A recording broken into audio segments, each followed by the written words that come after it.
Yep, there's another King Kong ripoff. Queen Kong! Queen Kong! Queen Kong is the chick! So yeah, we've already seen how they do King Kong knockoffs in Hong Kong and Korea, so might as well see how the Brits do it. Queen Kong is a 1976 spoof film that, you guessed it, was made to cash in on the 1976 remake of King Kong. However, this one puts a twist on the old King Kong story and has a female ape as the protagonist, which I guess also makes it a prequel cash-in to King Kong Lives? The movie stars British actor Robin Askwith, who's best known for starring in sex comedies like Confessions of a Window Cleaner, Confessions of a Driving Instructor, and Confessions of a Dangerous Mind. That last one might not be right, but the point is, in 1970s Britain, Robin Askwith was considered something of a sex symbol. And let's be honest, ladies, could you resist a guy with a body like that? Anyway, I better get started. After this, I'll only have 53 more King Kong knockoffs to review. Hey, the movie's made by Dexter Films. At least now I know this movie was produced by a handsome serial killer that looks like me. Anyway, looks like this guy's busy trying to get away from Sheena's angels here. Help! I'm being chased by a bunch of beautiful women! Wait, why am I running? Let me down, please, help! All right, cut! But surprise, it's really all just for a movie they're making. Well, I guess that explains why this crew member was visible earlier. You're a monster! You don't care what you do to get a good few feet of film. I'm calling my agent and my lawyer, not to mention my tailor. Ow! Okay, I think I know why this guy was running now. You know, because that's what the director told him to do. The actor quits, presumably so he can go on to be in Beyond the Valley of the Dolls, leaving the film without a leading man. I want another actor immediately. Somewhere there must be a man. Well, she may not have a leading man, but she does have her own boat called the Liberated Lady. Yeah, I get the feeling that on the feminism scale, this movie's probably going to rank somewhere between The Last Dinosaur and Once Upon a Girl. We're wasting each other's time, Loose Habit. Yep, I was right. Hold up, girls. I have a feeling I'm going to need some monster tranquilizers to get through this thing. For years the critics have been saying my films are great, but I need a love interest. I want a male. Delicate and beautiful. Or failing that, just cast this guy. Queen Kong does have one thing King Kong didn't, her own theme song. Kong, Kong, Kong, Kong, Kong, Kong, Kong, Kong, Kong.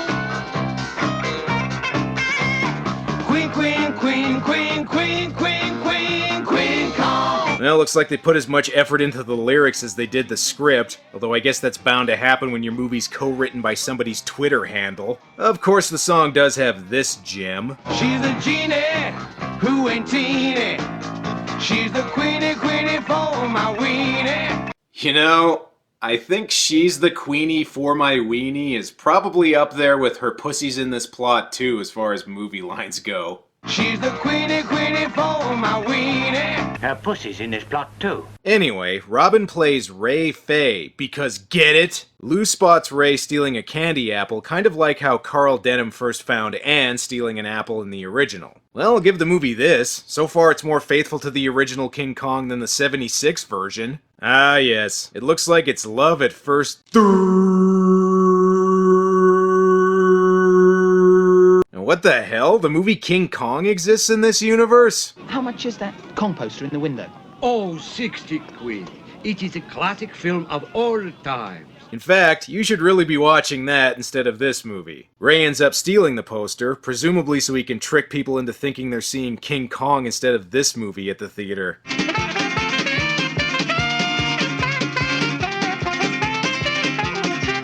Oh, come on. This movie's British. They could at least have the decency to get Benny Hill right. Anyway, impressed with the fact that he's both devious and spineless, Luce decides to persuade Ray to be in her movie the way all good directors do, with cocaine and alcohol. Cheers.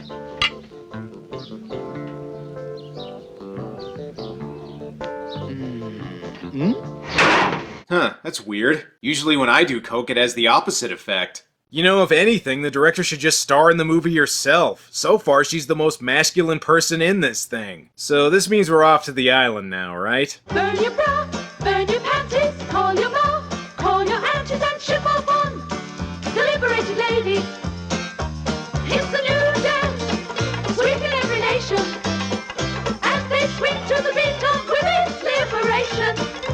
Okay, here's one way this movie's ahead of its time. They made a King Kong musical before the actual King Kong musical. Oh, and in other news, there's a King Kong musical? Grab a Honda with Jane Fonda. You know, say what you want about this song. At least it doesn't have the words, "She's the Queenie for my weenie" in it. Well, thanks for the song, girls, but I'm still not convinced. To show me how liberated you really are, I think you all need to start making out.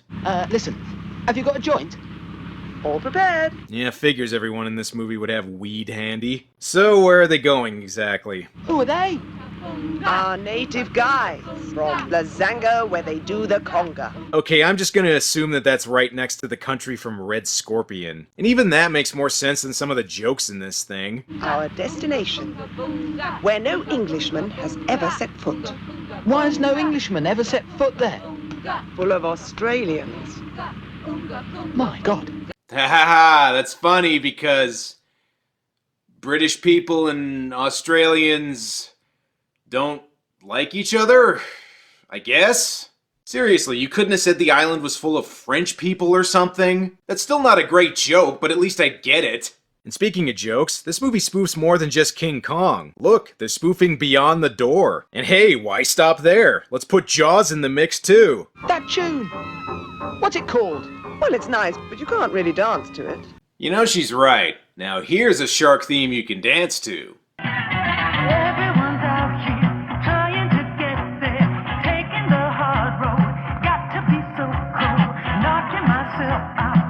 You got to watch out, you can't turn away. You know, as awkward and out of nowhere as these movie spoof jokes are, they still somehow manage to come off better than most of the other gags in this thing. In my award-winning movies, no one waves into the camera. That's what I'm famous for. Not one wave. Well, maybe one wave.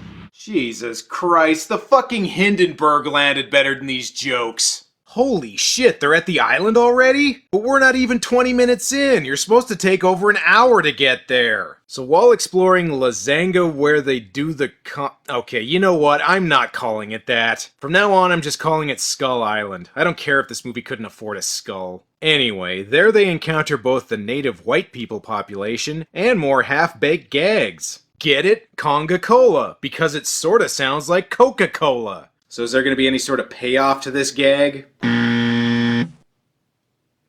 Yep, that's pretty much what I thought. Oh, and they don't accept Visa either? This island is bullshit! Look at that great big table and chair. Queen Kong. Title drop. Well, who's she? Only time will tell. Well, that or the DVD cover. Jeez, the first live-action Flintstones movie was really weird. So because Britain decided Robin Askwith was a sex symbol in the 70s, the natives take a liking to Ray. Suga, muga, buga, friga, baruga. Que sera, sera? What's that? She says she wants you because you look like Doris Day. Either that or the love child of Malcolm McDowell and Ron Perlman. Well, that's enough excitement for one first act. Back to the boat. So tranquil. I'd want it to go on forever. If we hadn't run out of joints. Yeah, you're not the only one who's sad they're out of joints. Is going to make me the biggest film producer with love interest in the business. And you're going to be a star. Kid, with my help, you'll go straight to the top. Why, you'll go on to star in Let's Get Laid. And U571? Really? Figures. Even in that movie, his character had to have the word semen in it. The natives end up kidnapping Ray under cover of day for night. I guess they better go look for him. All girls on deck. Find Ray! Okay, I realize the gag I'm about to do is a little played out, but if there was ever a time to do it, I think it's now.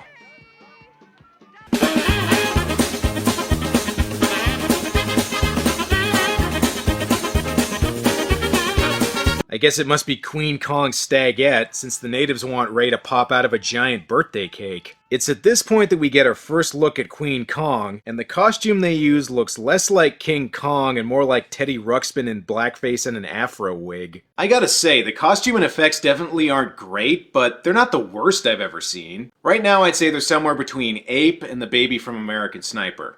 A Trinosauropticus, like I used to read about in the history books. Okay, that looks worse than the baby from American Sniper. Still, they did remember to include dinosaurs, which again makes this movie more faithful to the original than the 76 version. It's all teeth. It's just like Jimmy Carter. Zing? Thanks, movie. Now I know what the Asylum version of King Kong vs. Godzilla would look like. But as bad as the effects are, they still make more sense than the jokes in this movie. Oh my God! A prehistoric bagpipe! Should we hit? No. It'll take the high road, and we'll take the low road.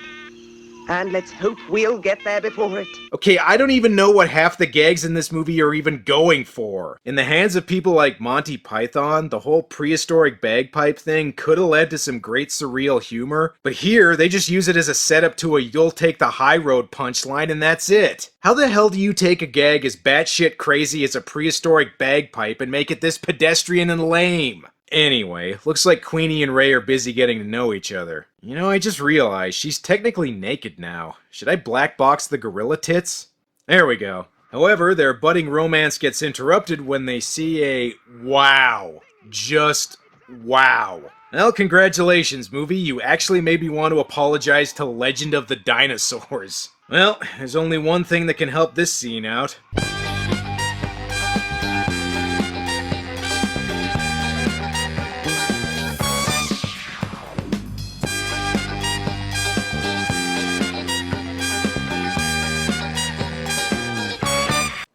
I will never get tired of doing that. Nice of them to switch to video for this part. It really gives it that authentic Land of the Lost vibe. Although I will admit, Queenie was an odd choice to play Chaka. The girls come to try and rescue Ray, although I don't know why he doesn't just jump down. It looks like he's only about 10 feet up. Oh hey, I know this part. This is where the lost Queen Kong spider pit sequence would have went. In case you're wondering what that would have looked like, here's a preview.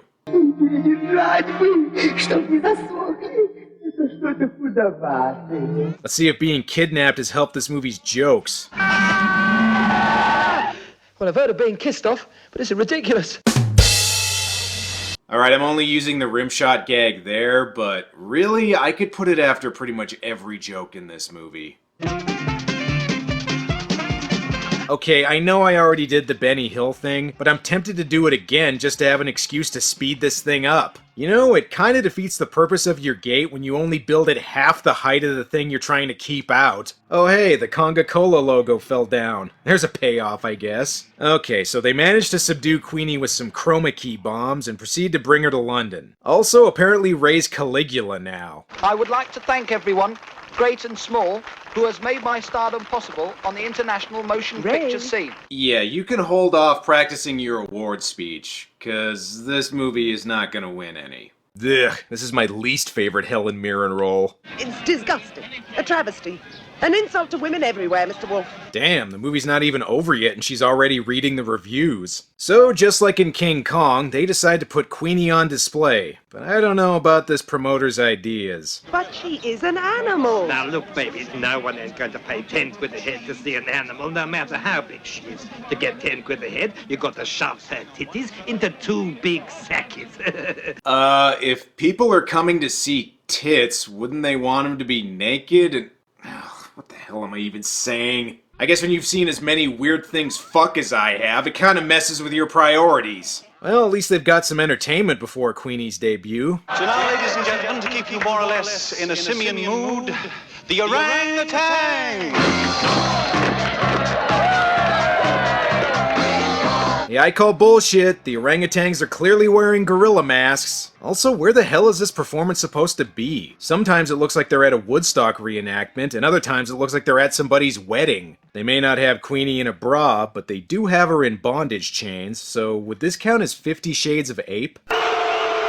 Hey, considering the jokes in this movie, I get at least one. Queenie escapes the blue screen she's in front of, so Luce and Ray take refuge in a hotel. I didn't take a £49 a night hotel suite for you to go spending the night with some other gorilla. But you're just like all the other women. Just want one thing. Yeah, you only want one thing. Wait, why is that a problem? She loves me.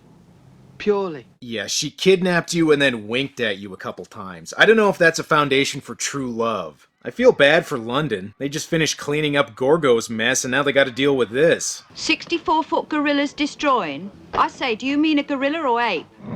Yes, quite right. I think ape is definitely more accurate. No, if it was an ape, it'd be telling you to go fuck yourself right now. Well, we already had a Jimmy Carter reference, so what the hell, let's get Reagan in there too. Hey, come on, Queenie, it could have been a lot worse. At least it wasn't the Matt LeBlanc Film Festival. We now interrupt this monster rampage to bring you... the Singing Nun? I like flying big planes, little planes, medium-sized planes. I like flying eeny-weeny planes, itsy-bitsy planes and grand planes, all kinds of planes. Okay, did we just wander into a completely different movie? I'd accuse this part of knocking off Airplane, but this movie was actually made before Airplane. Oh well, at least Dame Edna seems to like it. And you guys have this all wrong. Planes fighting giant gorillas are supposed to have guns on them. Ugh, this movie is so tasteless for evoking King Kong imagery. Meanwhile, it looks like Ray and Luce are getting frisky. But unlike the original King Kong, this time Ray actually wants to get kidnapped by the ape. Take it away! So that's guerrilla warfare.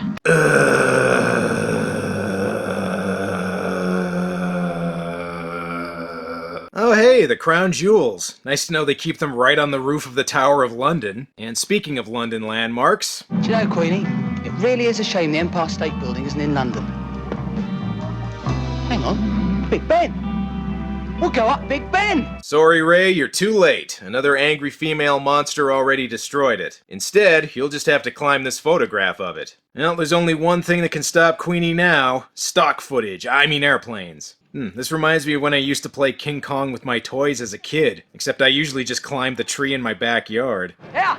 Is there a PA system in here? It's up there! So Ray gives a speech asking people not to shoot Queenie, and this somehow inspires women everywhere to stand up for their rights and show their support for her. Just like how Godzilla was an inspiration to single fathers. Yeah, I think It's a Lot of Cock was what people said about this movie too. Or maybe I'm just confusing it with Blackzilla. They also beat up this police officer. Not because he's a male chauvinist pig, but because of that ridiculous comb-over he's wearing. Officer, get that ape off that building and back to Africa if you value your life. So there's your climax. Instead of shooting her down, they just send her back home. I'm sure the families of the people she killed during her rampage will be fine with it. Although, there's at least one person who isn't happy. I wonder if they'd settle for a threesome. Hey, if it makes you feel any better, guys can always settle for a threesome. Bazanga! Here we come. And so Queenie and Ray went back to the island where Ray promptly died of a crushed pelvis on their honeymoon. The end. Well, that's the third King Kong knockoff I've done on this show, and while it's not quite as boring as Ape, in some ways it is more frustrating. Look, I know this is a parody movie and there's supposed to be lots of gags and references, but a lot of them are just painful. And movies like Airplane were able to do this type of thing much more successfully. And before anyone says, "Oh Brandon, it's just British humor, you don't get it." Listen, I love British humor, but the jokes in this movie are less Monty Python and more, yeah, that's it. Due to legal troubles with the rights holders to King Kong, this movie never got a theatrical release, and actors Robin Askwith and Rula Lenska were both ashamed they were in it, and yeah, I can totally see that. Sorry everybody, but when it comes to cheesy King Kong knockoffs, the best one is still Mighty Peking Man. And as far as the other two go, I think I can sum up my thoughts on them with one gesture. Well, that's all for now. Until next time. Queen Kong! Queen Kong! Queen Kong is the chick with all the hair. Queen Kong, come from I don't know where. Kong, Kong, Kong, Kong, Kong, Kong, Kong, Kong, Kong. Queen, Queen, Queen, Queen, Queen, Queen, Queen Kong.